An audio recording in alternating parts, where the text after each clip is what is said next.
Okay, hi everyone, and welcome to the Stringybark Festival. We're here for the Thinking Green when Renovating, Decorating and Building workshop. Your cameras and microphones are all turned off, so please put any questions in the chat bar below. And a recording from today's session will be available after the festival. So our lead panelist today for Thinking Green when Building, Renovating and Decorating is Ian Adams from Organica Engineering. Ian will be joined by Tanya Bell from Green Room Interiors and Ian Moxon from Australian Energy Foundation. Now, let's learn how we can make smart environmental choices that also save us time and money. Thank you. Over to you, Ian. Thank you. So I'll introduce our panel briefly, and we're all just going to talk for 5 minutes about our various areas, and then we'll open the panel discussion, and we'll answer questions until 11:45 when this ends. So welcome everyone today. As was said, we're thinking green when building, renovating and decorating. So my name's Ian Adams. I'm an environmental engineer. I'll be covering off the building part of this. Ian Moxon from Australian Energy Foundation will be talking about renovating and also, what you can do for appliances and tips and tricks for reducing energy. And Tanya Bell will be talking about interiors and what to do when decorating.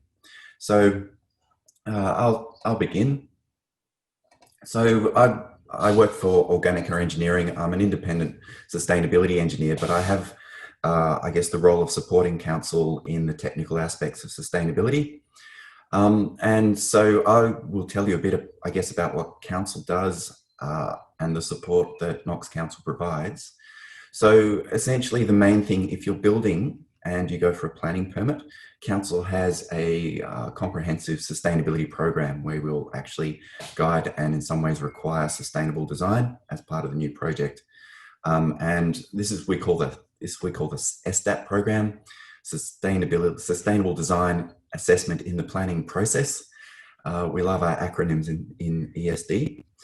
But what that basically means is for any major project, particularly townhouses or apartments or industrial, planning applicants are required to provide a sustainability plan and have that approved by council. So what we can confidently say is that over the last 12 years, since 2008, pretty much every major development in Knox has had to provide a sustainability plan and meet certain standards for sustainability. So for a long time in Knox, development and green buildings has been a thing.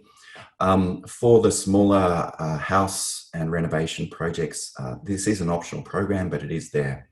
And there's a lot of information on the web, including toolkits and guidelines, fact sheets, how to do these reports, all sorts of links to technical manuals, and there's an entire detailed toolkit that will take you through step by step what sustainable design means for buildings. So that's all available, and for more information you can contact council, or council will contact you if you go through the planning system. We also really try to lead by example at Knox Council. So we do have a fairly major sustainability policy for capital works that's been in place for over 10 years now, and it's had some great results. We're particularly proud of our new child and maternal healthcare centres. This one's the the BAYSWATER Early Years Hub, and there's one in Wantirna as well. But this project has won over 9 major awards for sustainability, including the prestigious International Architectural Master Prize for Green Architecture. Unfortunately, because of COVID, we couldn't go to the awards night in Barcelona, but we did get this award, and it recognises the features, including as much solar as we could possibly put onto the building, the retention of a major tree as part of the building. It's net energy neutral. It uses really innovative flow batteries, which is an Australian technology, a bit of an Australian first, to make sure we maximise solar panels. And this building is also resilient. It'll keep running if the grid goes down, say through heat waves or other civic emergencies. It's got 100+ year design life, and it'll save the operators of this building over $100,000 a year. But not only that, we were able to bring this building in on time and under budget. So we're pretty happy about this. And as I said, we really try and lead by example by doing world-class sustainability.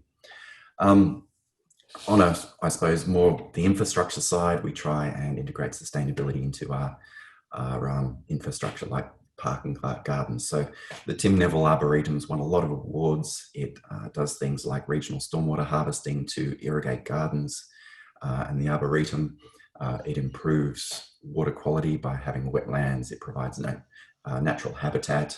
When we were building it, it was also had aquatic Pokemon. A lot of people, it was the only place in Eastern Melbourne you could find the aquatic Pokemon. That's already out of fashion now, but you can go and feed the ducks there now. So that's really all I wanted to say about Knox Council, but we are there to support the larger projects, and if you are thinking of building, do contact us.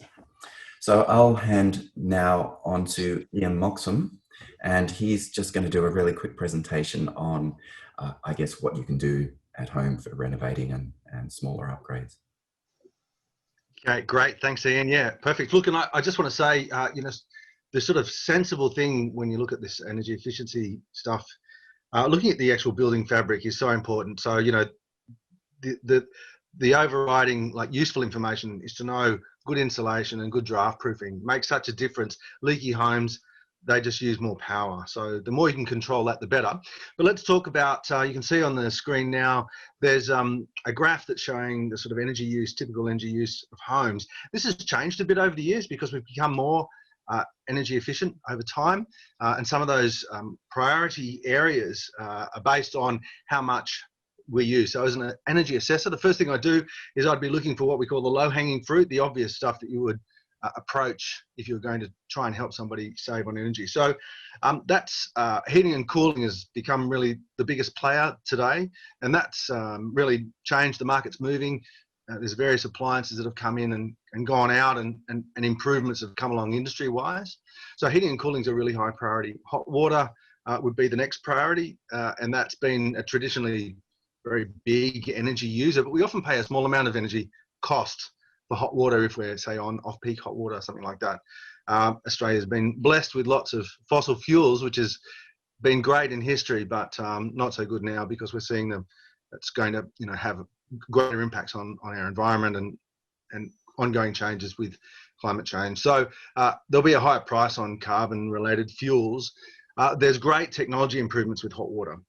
So we've been, you know, world leaders, and so with things like solar hot water. But we've now got, you know, really amazing heat pump type hot water systems, and they're fantastically efficient. And then we're going to have a little brief look at home appliances, TVs and computers. So they're the sort of three topic areas I'm going to touch on now. Things like fridges and freezers used to rate much higher in that list, but what's gone on is we've seen a great improvement in their efficiency. So they don't use as much power. And I mean, I guess the other thing is that the homes we build today tend to be a little larger than they were in the past. And so, you know, there's a greater demand on heating and cooling space. So that can be quite an impact. We might move along to the next slide if that's okay. Sure.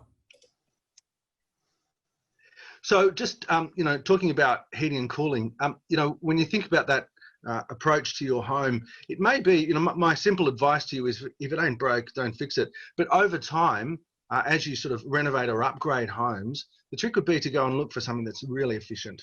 And so there's a great couple of websites that you can use for referrals, but one of them is the energy rating website, and it's the star sticker system you often see on the front of appliances today, and it applies across a lot of different appliances. You know, like you can get, it applies to washing machines and dishwashers and fridges, a whole range of things, as well as air conditioners.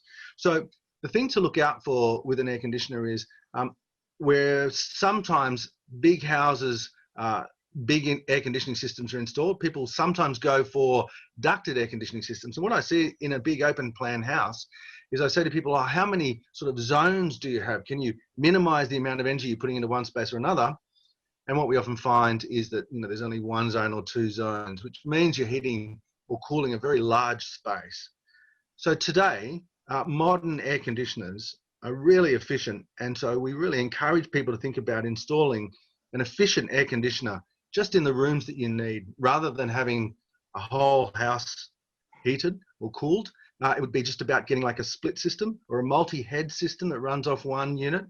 And the way that energy is sort of worked out, the way to work out how to get an efficient one, yes, look for high star ratings, but there's this calculation, it's called the coefficient of performance, COP for short. And what that is how much energy goes in as opposed to how much energy comes out. So if it's like 1,000 watts goes in and 2,000 watts of energy comes out the other side for heating or cooling, then we would say the coefficient of performance is 1 to 2. Today, it's a ratio. So today you're looking at, really capable air conditioners now are running at more like 1 to 5.5 is a really common amount of energy. So 1,000 watts goes in, 5,500 watts worth of heating or cooling comes out of the device. And that is fantastically better than the systems of, say, 5 years ago or 10 years ago, which would have only achieved that sort of 1 to 2 or 1 to 3 ratio. So air conditioning and split system reverse cycle air conditioners are now really the most affordable way for you to heat or cool a space. So and initially that sort of look about the sort of building fabric, you want a building to be airtight, and then you want to use a device that's really efficient to manage the temperatures. Now, we're approaching summer. We know it's going to be another horrible summer. Last summer was horrible. We're expecting more horrible summers. Fans first, yeah? Fans first. So, a sort of classic sort of ceiling fan running at full speed, they're using something like 75 watts, 65 watts. You'd feel like you're under a helicopter if it's running under full speed, so you tend to back them off a little bit. And so they might only be running 40 or 30 watts. I mean, that's, not unlike a sort of light bulb in a lamp beside a bed. So, we really encourage you to use fans first, turn the fans on, leave them running. And then when you feel the need for cooling, bring in the air conditioner. And once you feel comfortable, turn the air conditioner back off, but leave the fans running because the fans are very efficient. On to the other side of the topic, which is hot water. I talked about this a little.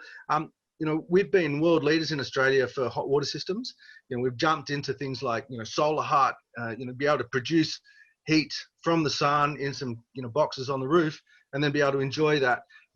So those sort of flat panel hot water systems were superseded by, or they're still being sold, but there's another system which is called evacuated tube. They're very efficient. So they actually make better use of that sunlight, but you're still dependent on the number of sunlight hours a day and temperatures in the air. So the improvement that's come about since then, and as a technology that's really matured, is called heat pump hot water systems. And they use as much as 80% less energy than a classic old electric hot water system. And they use the same kind of sort of technology as an air conditioner or as a fridge. It's a compressor, some refrigerant gas, and you push some energy into it. It drags energy out of the air, and then it packs that into the container that makes heat for your hot water system. And so that compressor system, the refrigerant gas, gives you that same sort of multiplied effect I was talking about. So if you're thinking about an upgrade, if your existing hot water system, say if you've got an electric one, if it's past about 7 or 8 years old, it's time to do your shopping, because when they go, we tend to just lose it. And we ring the plumber and say, oh no, there's water leaking all over the floor, bring me new hot water systems. And so what we really encourage you to do is do your research now, so that when that day comes, you're not quite in the same level of panic, and you can say to yourself, all right, might have to lean on the neighbours for a shower while we wait, but let's get in a heat pump hot water system. Really efficient, really great technology. I think that pretty much, if we step into the next slide, I think there's only a minute or two to go there. All right, yep. So we're just going to talk briefly about appliances. I'm going to make this quick. We have a plethora of electronic equipment in our homes these days. And so the simple answer would be, I'd just say to you, it's sort of common sense.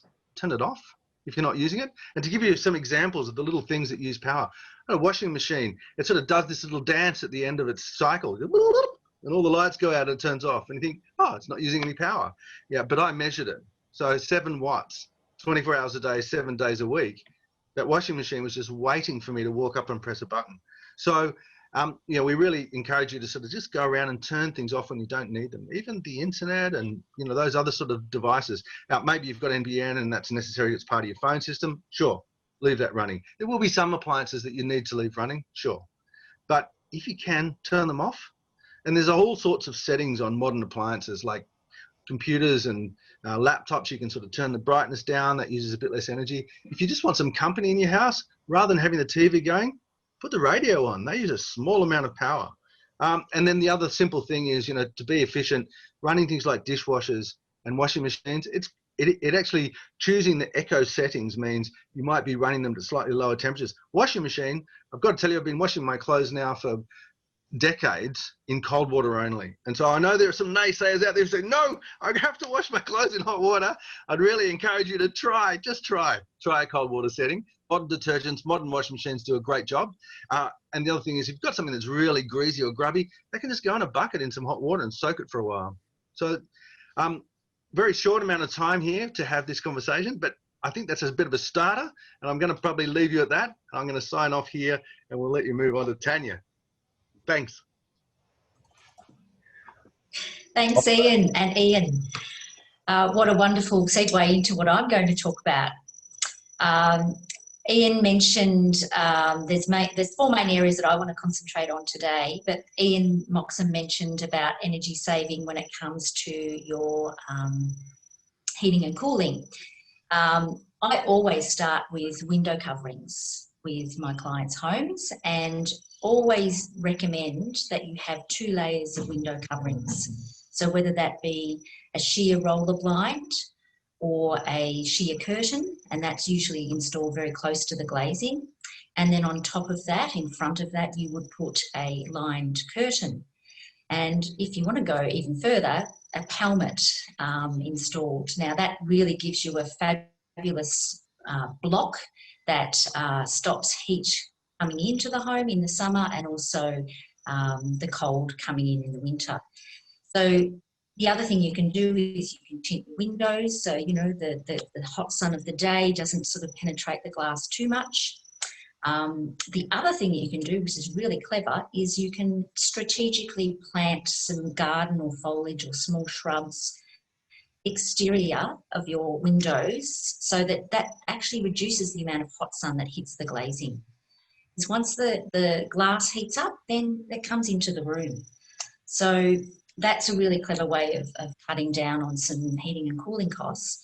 But you can also look at the materials that you're using in your window coverings. So if you're looking at plantation shutters, for instance, there is an Australian-made product that is produced sustainably. It's called Thermalite. So that's one option, but then you've also got fabrics that are produced sustainably, and you know, some of them even have some recycled content. So really good things to look for when you're looking at your window coverings.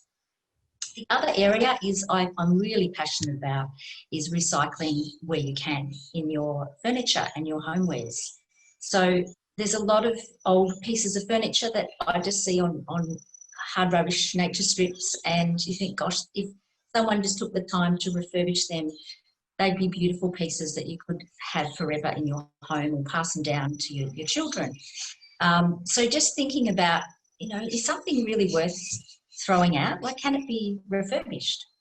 And another thing too is when you're designing interiors is to think about using some recycled building products. So things like recycled timber for flooring and also built-in furniture. And, you know, things like recycled bricks could be a beautiful feature wall in a home. There's also benchtop materials and splashback materials now that have got some recycled content, so recycled glass and minerals, and some of them are even produced. There's one product that's coming out very, very soon.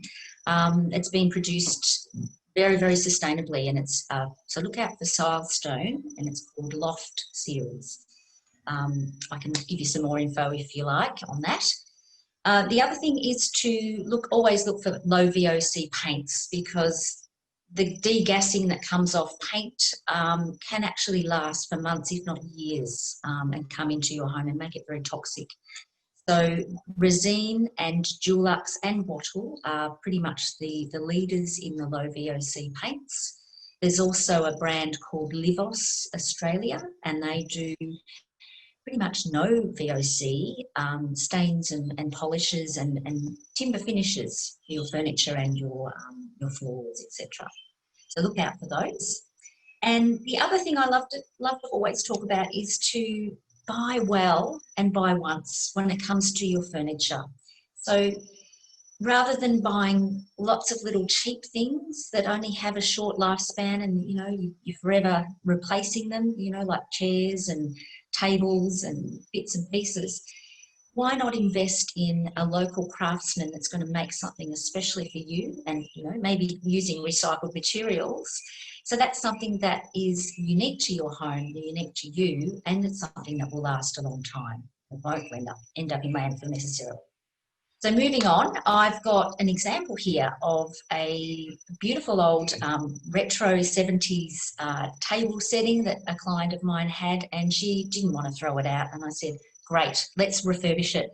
So on the right here, you've got the finished product after I brought in my clever upholsterer and timber finisher.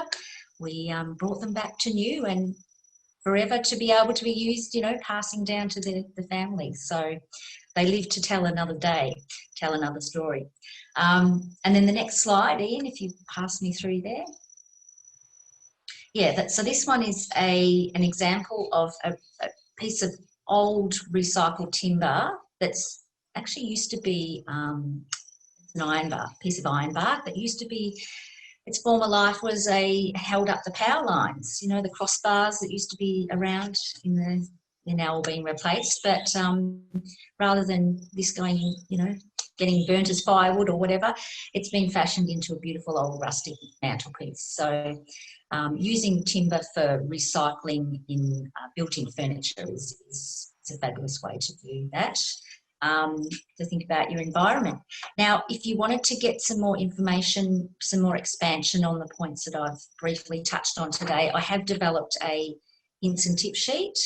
So if you wanted to contact me on email or phone or send me a message, then I happily send that out to you. So thank you.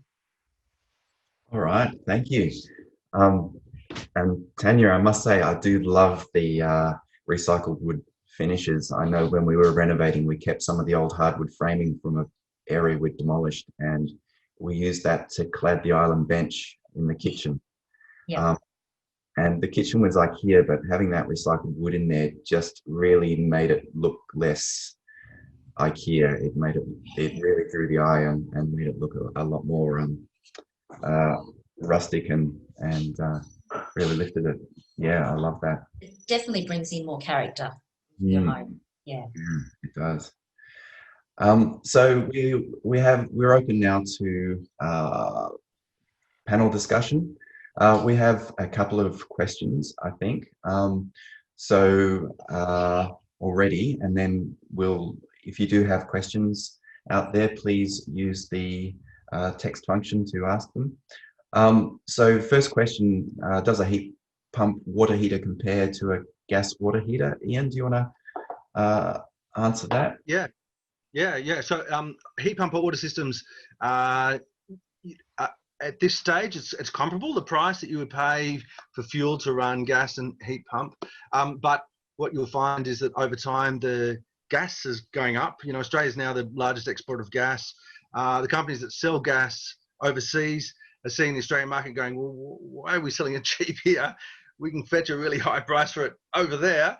So gas is going to continue to go up. And being a fossil fuel, eventually, the likelihood is we'll see some sort of carbon pricing attached to it. So the great thing, so I expect you'll see that gas will grow and grow and grow cost-wise. But you know, it's certainly been stable, and a really efficient, instantaneous gas hot water system has been the mainstay of sort of energy efficiency advice for years. But since these heat pumps have come around, it's a game changer, because you can put a PV system on your roof, and you can use the energy from your PV system during the day to make your hot water for free. And so, there's no fossil fuel involved there. And so cost-wise, you can make free hot water all year round with an appropriately sized system. So, you know, if I was saying to you, if you've got an instantaneous gas hot water system or a big storage gas hot water system, and it's working fine, then, you know, I don't believe just in throwing things out. If it's still got a life, continue to use it. But as the prices get bigger and bigger, well, then it might be something you consider. And then I would suggest, you know, really investigate the heat pumps, because they're they're so good now. A few years ago, they didn't work as well in cooler climates, and they were a bit noisy. But as a technology, so mature, you still get rebates from government, so they're a complete success today. They do some research.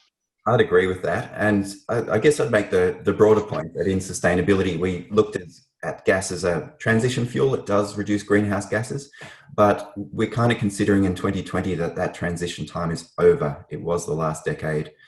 We should be heading straight for zero carbon now if we're doing any new building or development or buying new appliances. So that way, the combination of heat pumps is brilliant. Yeah. I love the idea that the government's going for a gas-led recovery. I just wish it said hydrogen at the start of that. If it was hydrogen gas-led recovery, we'd have some vision of the future, wouldn't we? So yeah. So other questions, links to Ian's detailed information on hot water systems. I can go back to briefly. So there are links. Just go to the AEF website and you'll be able to find these different fact sheets. So Knox County AEF have an agreement, and so you can just use the Australian Energy Foundation website. There's a bunch of different guides up there, including hot water. Yeah. We've got a request to see the mantelpiece photo again. There you go. I agree, it's beautiful. And from experience, old wood, once you get a belt sander on it can come up beautifully. And yeah, talk to Tanya for tips on that.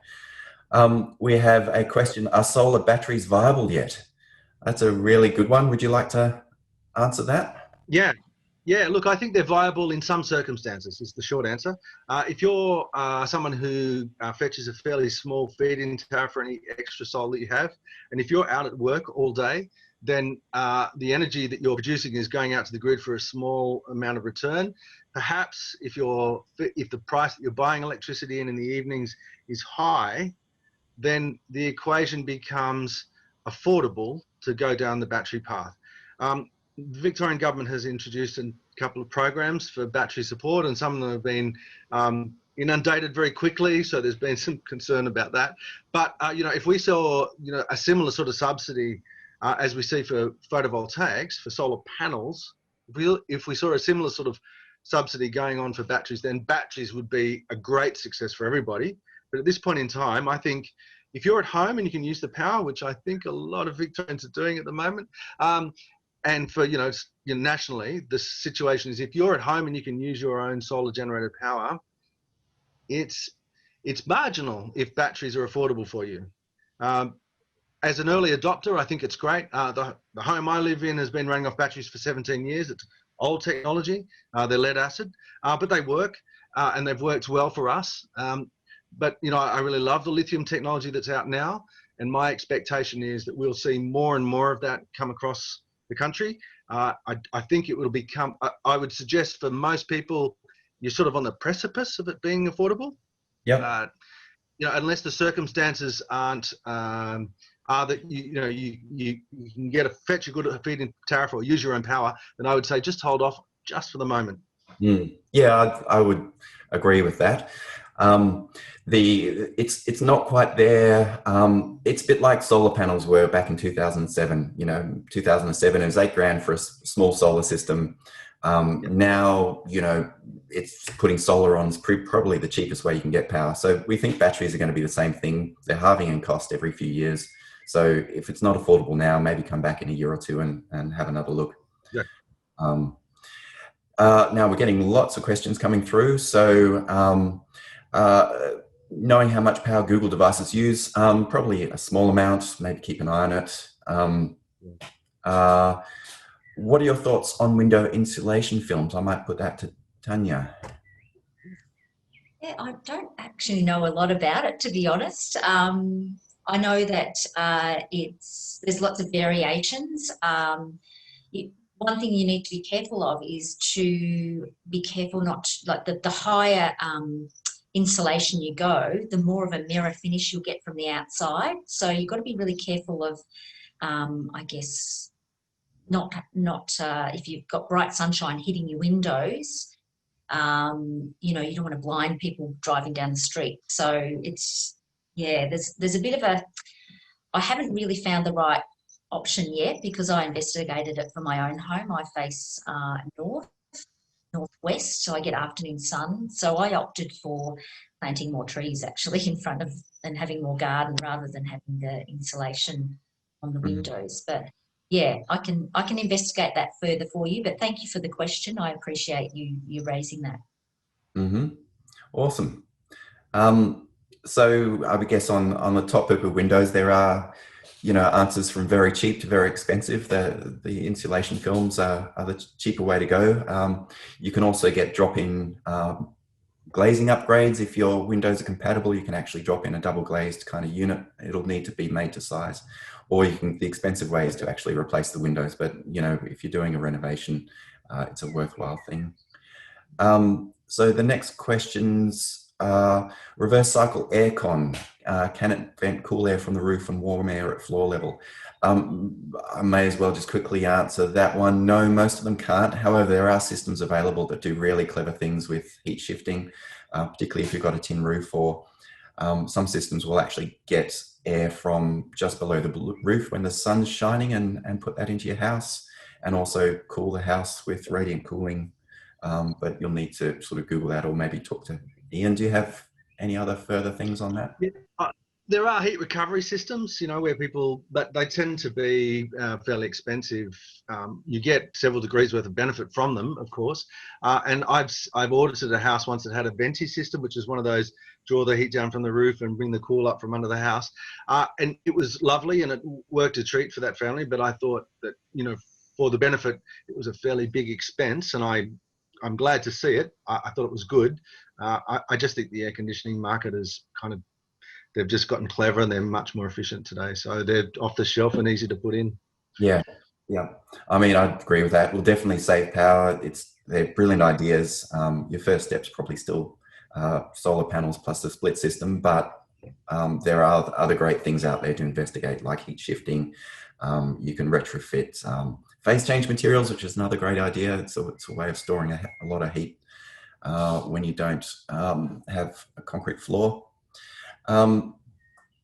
Once again, if you look at your home technical manual, which there's a link from the Knox website, it'll have a lot of information about advanced systems like that, and also the Australian Energy Foundation is a great resource. So someone's saying, nice photos, I love that recycled wood. I agree with that. Yeah, me too. My tip for denailing is an angle grind is great but it looks better if you use a hammer. What sort of things would you suggest for those looking to build a new home with a volume builder? That's a question from Sam. Should I answer that one? Sure. Yeah. I will. So the most volume home builders do provide sustainability options. It's not a new thing. They will be used to the question, but you do still have to ask it. Don't assume that a volume builder is going to deliver you a sustainable building. You have to ask them that question. When you do ask them that question, most of them will give you some fabulous answers. A lot of them have eco home designs. They have upgrades that you can do. You can improve insulation. You can improve the windows. You can do all sorts of things with them. If they give you just a blank stare and can't answer your sustainability questions, it's probably time to find another builder or get a third party like Ian to be an advocate, or Tanya be an advocate on your behalf in dealing with that volume builder. But, you know, having worked with volume builders, it's sustainability is a big core thing, and most volume builders want you to ask that question. They really do. They want you to be into sustainability because they do have answers and solutions for you. We've got another question here. Wanted to build our new home with solar panels. This is from Kerry, but thought it'd be a huge expense and would look at adding it down the track. What's the best way to do it? I mean, my short answer is get 3 quotes. You know, good ones, bad ones, expensive ones, cheap ones out there. I don't know, Ian or Tanya, would you have anything else? Yeah. I've been involved with photovoltaics for a long time. So, what's going on is that they're getting bigger and cheaper. Bigger insofar as the sort of power output. And so we're at the point now where it is the cheapest way to make electricity is using photovoltaics. So my advice to you is the time that will recover the cost for the investment on you, it's sort of between 3 and 7 years. And when you consider that or compare it to an electricity bill, well, there's no comparison with electricity bill, because the reality is at some point in time, even after you've drawn your last breath, an electricity bill is still going to turn up in the post. There's no paying off your electricity bill. Whereas your power, if you buy photovoltaics and you install them on your roof, between 3 and 7 years, and that range exists because sort of if you're someone who's at home and you can use that power, then 3 years you can recover the cost of that by creating your own electricity rather than buying it in. If you're someone who's not at home and the power's going out to the grid, well, that's going to probably spread out to about 7 years. And yes, there's a great range of different types of solar panels, photovoltaic panels, and some of them are, cheap, and some of them are really high quality. So you'd be looking for something with a 25-year performance warranty, which is pretty standard. That just means it's going to make power for 25 years, but it decays a little bit in its output. But the main sort of warranty on the equipment, you want at least 10 years, what they call product warranty, which is the frames and the wires and the UV protection and the silicon joints. It's all the sort of hardware manufacturing side of things. And there's a lot of different panels out there. And it's a bit like, I sort of use things like cars as an example. You can go and buy a Rolls Royce, but it'll cost you.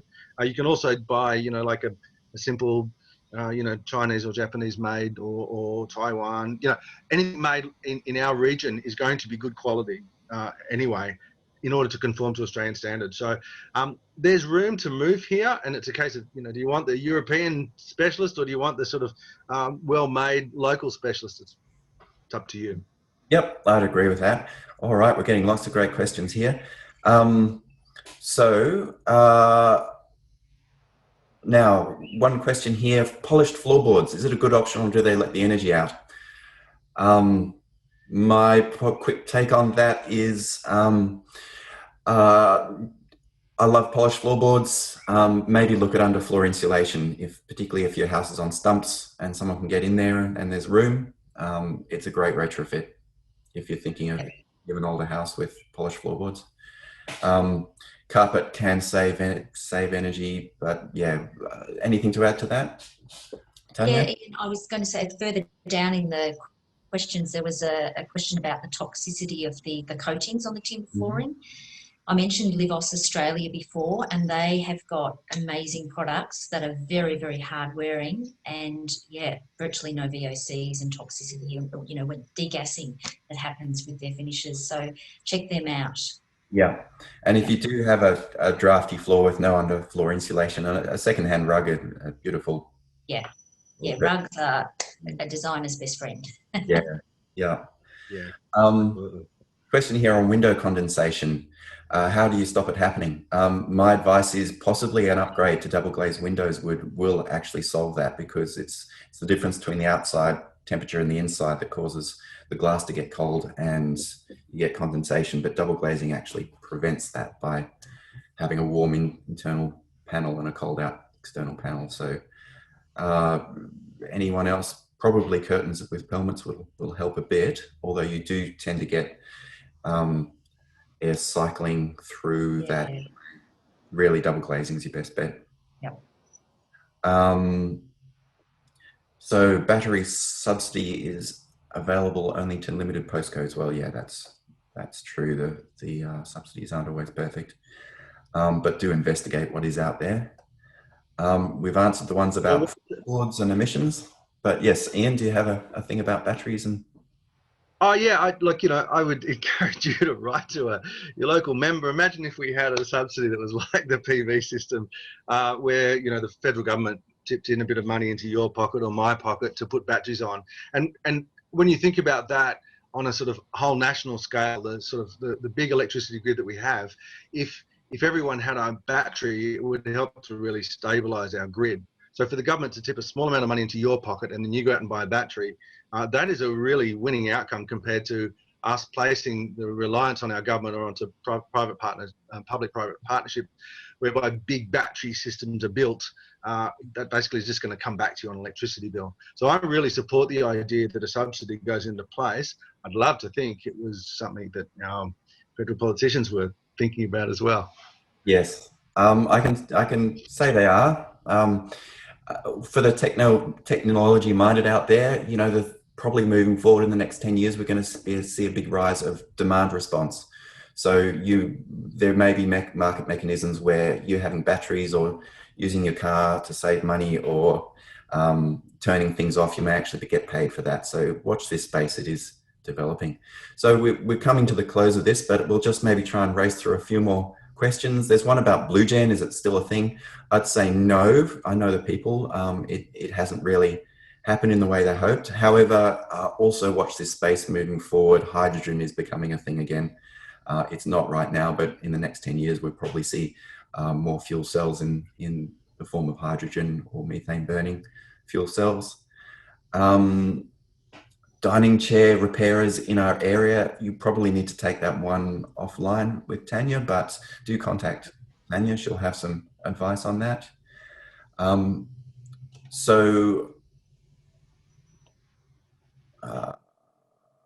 Okay, we have, all right. What's the max solar that I can put in? Well, my advice to you is go for it, go big. There'll be limits probably on the output side that goes out to the grid, and an intelligent inverter today is capable of, you know, placing those limits on your export. But insofar as having a system designed for your home, the simple thing is you grab 4 electricity bills and you look at each one of those electricity bills and you work out what your average daily use is. Grab them together, tally them up, divide it by 4, that's your annual average daily usage, and approximately divide that number by 4, because that's how many hours of sunlight you get. And that should help you to come to a figure that's around about how many panels you need to produce as much electricity as you use. So it's a bit of a rule of thumb sort of measure, I realise, but it's okay to oversize your solar power system. You've got to get the right technology around it, like the right sized inverter to suit, etc. But we're expecting our homes to become more and more electric in the future. So if you made your system 10 or 20% bigger, no problem. You'll absorb that up with new technologies as you replace older equipment, and maybe have an electric car, those kind of things. Yep. All right. Now we're pretty much up for time, but just a couple of last questions. Best insulation to get roof of your house. Once again, just get a few quotes. It's a very cost-effective thing to do to add insulation to an existing house. It's possibly one of the very first steps you should think about. If you are doing it, also replace any halogen downlights with LEDs. Halogen downlights are extremely dangerous. They cause a lot of house fires. So if you still have the old hot running halogen downlights, do get rid of them, get them upgraded to LEDs. It's a very low cost thing to do, and it'll greatly increase the safety of your house and cut your electricity bills hugely. Final tips in here: if you are thinking of building, try to keep your north facing roofs clear and as big as possible. And we're also putting panels on west facing roofs now for maximizing that end of afternoon peak load. And one final, triple glazed worth the investment compared to double glazed windows? I'd say probably not in Australia's climate. You would if you are thinking North America or Europe, where it gets minus 20 degrees, but in Australia, double glazing is pretty good, particularly if it's argon filled. And the thing to watch though is the aluminium framing. It's better to have a wood frame or a thermally broken aluminium frame, because you can lose a lot of heat through the frame if you're not careful. And finally, do possums attack solar panels? I don't think they do, but you probably want to get panels cleaned about once every year. Yeah, well, so panels beyond about 10 degrees are meant to be self-cleaning. Insofar as possums attacking them, no, there's not a lot of edible material there. No. We love our possums. But yeah, and that brings us pretty much to the close of this. So thank you very much. I'll just quickly put up our contact details once again. And yeah, we hope you've enjoyed the session, and please feel free to contact us after this and let us know your comments or questions. Okay, great. Thank you so much. I'll close it off there. Thank you so much to our wonderful panelists, Ian, Tanya, and Ian. And thank you for everyone for attending today and for your fantastic questions. It was a really wonderful chat section we had there. So the Stringybark Virtual Festival will be live on Facebook until 9 o'clock tonight on the Knox Arts and Events Facebook page. The next workshop is up in 10 minutes. It's a taste of Tuscany in your own backyard. It's how to grow citrus in your backyard. And the recording from today's session will be available after the festival. We hope you've all enjoyed the workshop brought to you by Knox Arts and Events, and please stay online for just a moment to complete a survey that will pop up on your screen. So thanks again, everyone, and have a fantastic day. Thank you, everyone. Thank you. Bye. Bye.